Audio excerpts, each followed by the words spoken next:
Hello, my name is Emma Frost, and I'm the leading actress, editor, director, and producer of my film production, Don't Look Outside.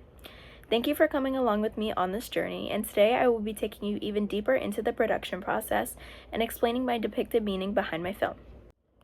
My film, Don't Look Outside, is about a teenage girl, Emma, who is home alone and is being stalked by a person that looks exactly like her boyfriend, Alex.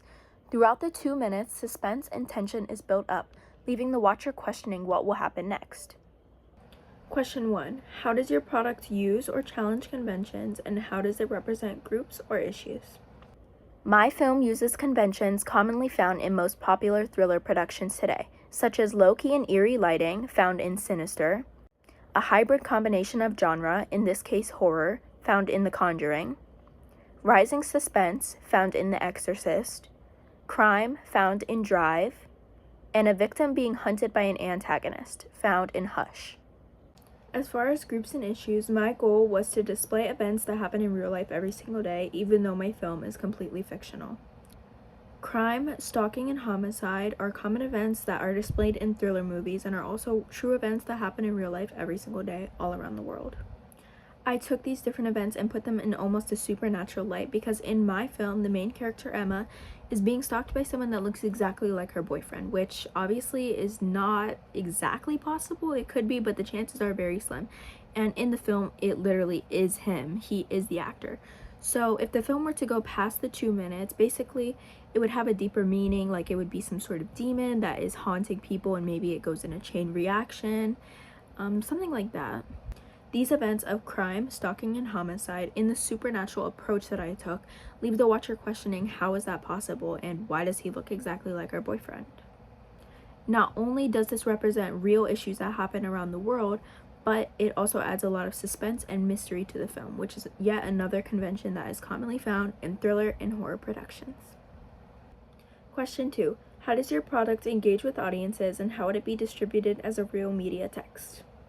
My film engages with audiences by fitting under the thriller conventions that most thriller and horror fans typically enjoy, and this includes building tension and suspense, mystery, hints at crime, and even supernatural elements because there are a lot of psychological thriller movies that exist, not only crime or mystery-based ones.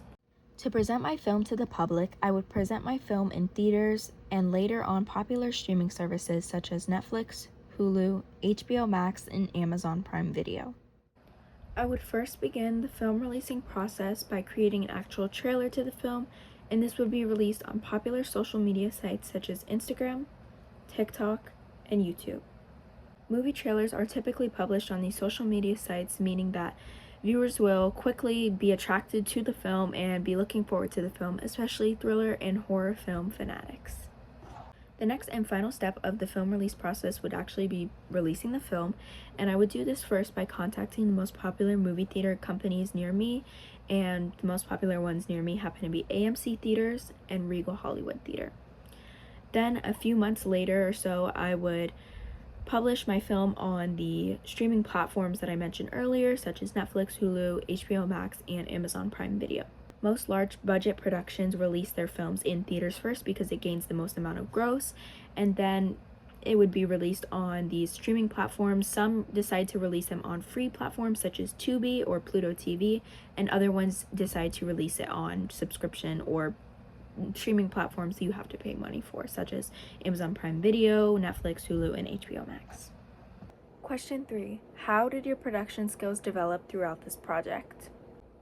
To master my cinematography skills, I researched a lot of different thriller movies and horror movies that have many different camera angles, and I practiced using a tripod, which I've never done before. However, it was extremely helpful in stabilizing the camera. Another skill that I had to master was editing, and while I had some experience, I did not have enough experience to create an entire production. However, researching these horror and thriller films also helped a lot because I got to see different transitions they use in between. I got to see how much color grading mattered, and also sound editing mattered a lot. And sound editing was actually something that I struggled probably the most with because there were a lot of different sounds I had to edit in, and then some of them were a little bit off place, so I had to kind of tweak them around and move the placement.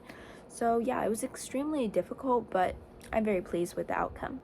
Question 4. How did you integrate technologies, software, hardware, online in this project? I integrated online technology by using my editing software Filmora, and that made the process a lot easier for editing and to figure out what editing process I was going to use or editing software I was going to use. I came to my top 3 contenders: iMovie, KineMaster, and Filmora. The reason I chose Filmora was because KineMaster had too many features that required a subscription for, and iMovie had a limited amount of effects. They didn't have all the ones I was really desiring, and Filmora had a lot of free available features and a lot of ones that I was interested in using. To integrate software as well, I used my phone, well, my boyfriend's phone, because I have an iPhone 12. However, my boyfriend has the iPhone 16, which has a cinematic mode on the camera, so it was much easier to film in better quality because the cinematic focuses on the thing that is in the main focal point, such as like a person, or if the phone, certain objects, it will focus on it and kind of blur the surroundings, and that made it extremely helpful in just the filming process. I used my iPhone 12 to edit everything, and that made it extremely easy. I know my phone pretty well, as I literally use it every single day, and I've edited small projects on it on the past, so I was pretty familiar with using editing software on my phone rather than a laptop, which would be something that I am new to. I integrated hardware in my process with filmmaking by using a printer to print out my script, and also using my computer to review over my final product and see if it needed any tweaks. And yeah, well, that basically sums everything up. I hope you enjoyed this process as much as I did. I had a lot of fun filming and editing, and I learned a lot of new things throughout the course of my media studies class and through this filmmaking process. And I hope I get this opportunity to create another film next year in A-level media studies, and if I do, then I'll see you then. Bye. Okay, today was the final day filming. How do you think it went? I think it went pretty good. I think we did good on the clips. I think we did pretty good too, and I'm excited to edit it now and let everyone see it. And overall, how do you think it went? I think it's going to turn out really good. I haven't seen the final product yet, but we took some really good clips, and Emma's an amazing editor, so I'm pretty confident. Thank you. Have to hide this so no one calls the cops. It fell down my pants. It fell? It fell down my pants. It cut a hole. Ow!